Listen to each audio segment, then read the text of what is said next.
Is it still the party of Clinton, Obama, and James Carville? Well, we'll debate all of this and more in a moment, but we begin with the great James. Yeah. Is it the party of the 82-year-old man, the old past president, or the really old past president? Yeah, totally. Carville, veteran Democratic strategist and host of the Politics War Room podcast. James, welcome back to Uncensored. Oh, thank you. It's good to be back on the show, Piers. Is the Democratic Party, is it losing itself and therefore people like you? I don't think so. I mean, we have an idiotic wing of the party that embraced what I would call, based on what you guessed the last time, that an extinction-level stupidity and wokeness. But thank God that people... Oh, good. He's talking about wokeness. Mr. El-Sayed is beyond that. Thank God. Welcome to the fold, sir. And we had this little unpleasant chapter that was embraced by really stupid people, some who identify with the Democratic Party, that has been squished and is now part of history. And we should keep it that way. What the f is this old raisin talking about? What the f are you talking about, man? You lost. You are losing. You are a dinosaur. What kind of cope is this? He's like, oh, actually, Abdul is a centrist like me. Man, shut the f up. When I look at people like Mamdani and El-Sayed, I mean, these are very charismatic guys. They're bursting with youthful vibrancy. They appear to be reasonably pragmatic, but at their heart, you would probably categorize them historically as socialists. And I guess the big picture question is whether these kind of people, AOC to Ballist and others, whether they can drive success at a local level, at a midterm level, but can they actually win with their ideology a general election? Well, yeah. First of all, AOC, the very bright person, has rejected this and declared woke is dead. So be very careful to praise her and give her the kind of praise she needs. Yeah, she doesn't mean it in the way you mean it, you crusty old fool. You know why he's not being harsh on Abdul or AOC or any of the, possible 2028 presidential candidates from the left wing of the party? Because he's he plays the game. He wants to be close to power, right? That's why. And also, those are popular people in the party. He can't shit on them too much, but he can shit on Hassan Piker and whine and moan and then say, oh, we quashed that section of the party. Like, what are you talking about, man? You're so full of shit. Look, people claim that Mandami in New York is sort of working on the Mandami. I don't know, but I live there. But the day-to-day life of the city seems to be going on. He seems to be a very articulate guy. I don't know. Milwaukee had a socialist mayor back in the 20s or 30s for 16 years, and apparently the guy was a good mayor. In terms of what El-Sayed is, I suspect his cultural politics is somewhat to the left of me, but doesn't seem to be a whole lot. And, economically, we're going to have some pretty aggressive measures here. I don't know if you call it socialism or anything like that, but we're going to have to be very aggressive going forward. So what's your problem? You got a bruised ego. What's your problem then? He's like, oh yeah, we got to do more progressive policies. Obviously, we're in a big old turd pile. It's like, then what are you disagreeing about, man? What about Hassan Piker is making you mad? Is it Israel? Or is it that maybe you don't fuck with these policies as much as you pretend you do? Extracting more taxes from wealth and helping middle-class people and younger people try to get a better break in life. I don't know if you call that socialism. I call it common sense. You hit the headlines with your comments about Hassan Piker. For those who didn't see them, let's take a look. I am not going to be in the same party with Hassan Piker. I can tell you that right now. If he becomes a force in the Democratic Party, I'm out of here. I have no intention of ever being in the same political party with that guy. Now, I think that overwhelming majority of Democrats agree with me. Now, Piker respond to this. Let's take a look. Now, James Carville's talking about leaving the party. We got John Fetterman, James Carville, fantasizing about leaving the party. I'm like, you're sweetening the deal. Why does anybody still listen to James Carville? He said one smart thing once, which he seems to have forgotten, which is, it's the economy, stupid. Oh, with that, yeah. I'm like, buddy, is the economy stupid? Like, you wonder why people are pissed off. You've got these, so both parties take money from all the same people to do all the same errands when they get elected. and then no one can afford shit, and then we wonder why everyone's mad. No, I certainly. Well, what you got to say about that, you dumb dinosaur? Come on, man. Like, you are the machine that we rage against. I think that your range of accurate comments over the last few decades extends past one comment, Mr. Carville. But let's listen to what Bernie Sanders had to say about it. So when someone like James Carville says he doesn't want to be in the same political party as Hassan Piker, which one are you going to take? Well, that's not much of a choice. If Mr. Carville doesn't want to be in my party, the party that I belong to, that Piker, that El-Sayed belongs to, he can start his own party. What is your... Well, first of all, were you surprised about how big your comments Dude, we're got? laughing at you. We're laughing at you, you decrepit old fool. And secondly, would you reframe them if you had a chance of a do-over? Or is your response to these three and the others like them that they're the ones living in cloud cuckoo land here? Reframe what? I mean, all these people do is sit around and talk about how no one talks about James Carville anymore. Well, if no one talks about me, why the hell are you talking about me? I don't know, man. Maybe because you went on a weird tirade on Fox News shitting on Hassan Piker because you really want to shit on Abdul El-Sayed and the entire left flank, but you can't, so you're just shitting on him. Like, it's just stupid. It's just stupid. He's like, well, it's like going and like pissing on yourself in the middle of the mall and being like, why are you all looking at me? I guess you're all obsessed with me. It's like, no, man, it's because of what you're doing. Like, what are you doing? Somebody, you gotta, as Rabbi has been saying for 5,000 years, go figure. And the idea that that's hilarious. Let's see, have you ever been to Colombia, Israel, Brazil, Seychelles, Afghanistan, all the other places I've worked around the world? If you respond to stupid people, all you'll be doing is being as stupid as they are. So let's. You're right. Maybe they shouldn't have responded. You are the one who brought it up. It's so funny how he's like, you threw a stone and you caught one back and you're like, what was that for? You know, like, what are you talking about? Continue to have the panel discussion. Let's discuss why no one discusses James Carville, because that seems to be the number1 topic on the left. It's a very delusional. Delusional. good point, because they're all talking. Well, it is funny, and you make a very good point. But I think the point I would make is obviously not just Hassan Piker. You've got people like El-Sayed, you've got Bernie Sanders, all reining in behind him. So when you said you're not going to be in the same party with Hassan Piker, people might look at that and say, well, actually, it's not just him. There are many people that support Hassan Piker. So, is really your position you can't be in the party with any of these guys? So let me back up. Bernie Sanders and I are roughly the same age. He's a little bit older than me. I am of the two. Bernie Sanders, James Carville. There's one that's been a Democrat his entire adult life. And his name is not Bernie Sanders. So let's dispense of that nonsense right now. I don't know if these people, I don't know that You're right, James. You're more popular in the party than Bernie Sanders.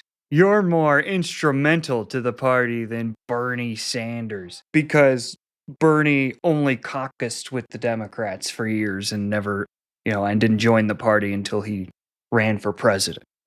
Good one, man. He's a Democrat. Most of these DSA types can't stand the Democrats. In fact, El-Sayed himself has said the Democrats is much of a problem as the Republicans, which I disagree with.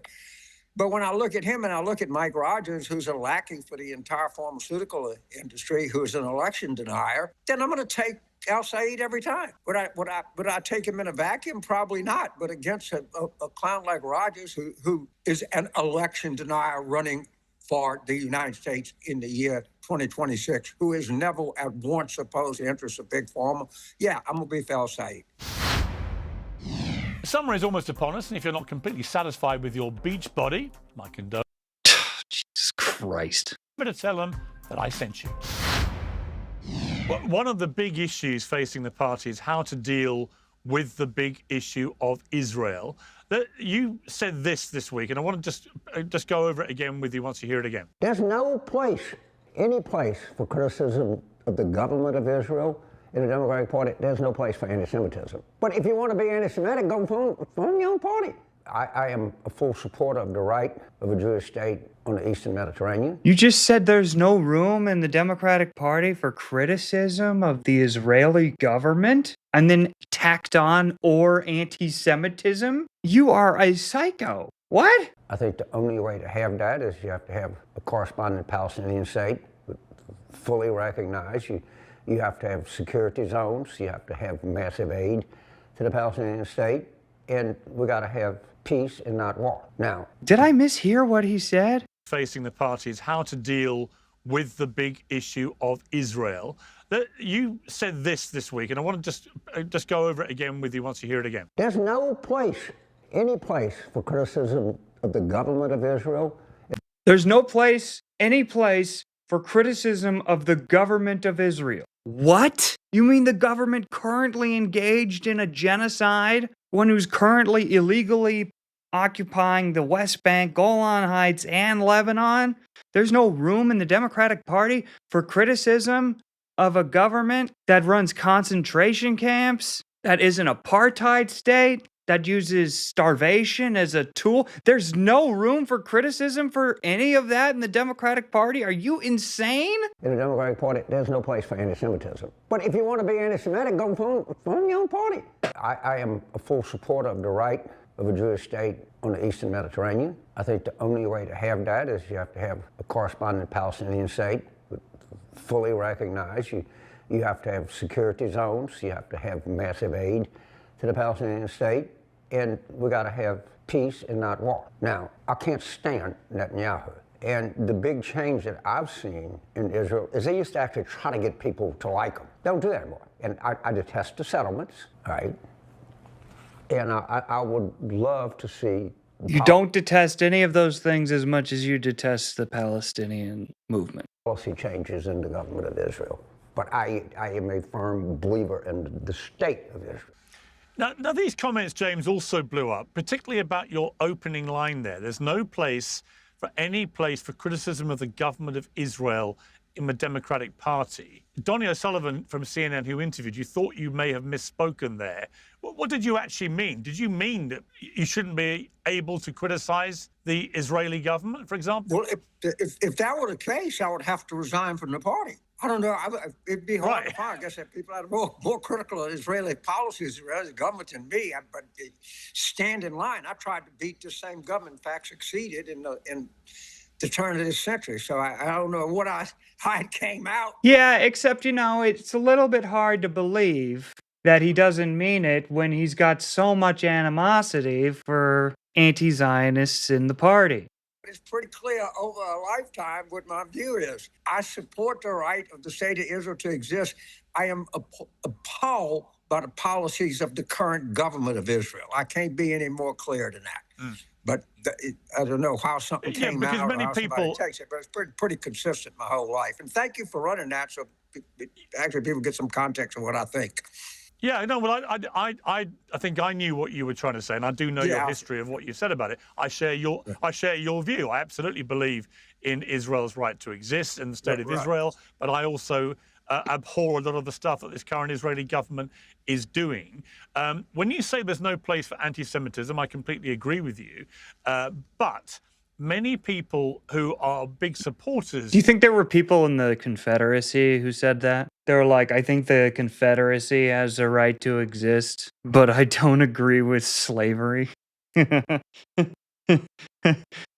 Of this Israeli government and Netanyahu, they often try and reframe... It's like, that's the whole thing, man. Like, what else is there? Netanyahu or the government into anti-Semitism. What do you feel about that creeping trend? Well, first of all, about criticism of Netanyahu, but many people who are big supporters of this Israeli government and Netanyahu, they often try and reframe criticism of Netanyahu or the government into anti-Semitism. What do you feel about that creeping trend? Well, first of all, if I'm looking at the polls, maybe half of the Jews in Israel are voting against this government. So I don't think that half the Jews that... How many of them support what's going on in Gaza? Why are they not supporting Netanyahu? Yeah, it's not because the country's full of peaceniks. For the most part, it's because they don't think he's going hard enough. That live in the state of Israel are anti-Semites. So we must look for another explanation, because that one certainly doesn't hold water here.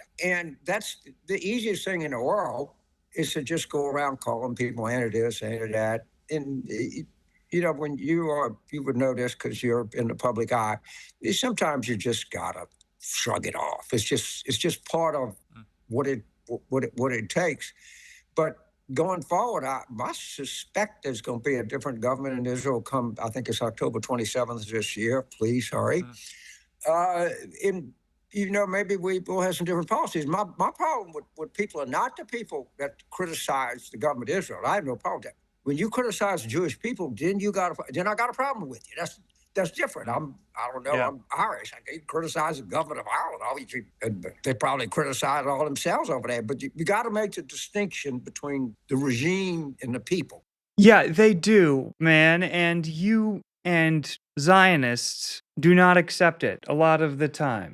Like, it's just so stupid. The people being smeared as anti-Semites are not talking about the Jewish people. You know who's talking about the Jewish people? The fucking Zionists. They're the ones saying we have to kill these people in the name of Judaism. And never confuse the people with Judaism. I like the few Iranian people I know. They're very industrious, they're very hardworking, they're very family-oriented people. I like them.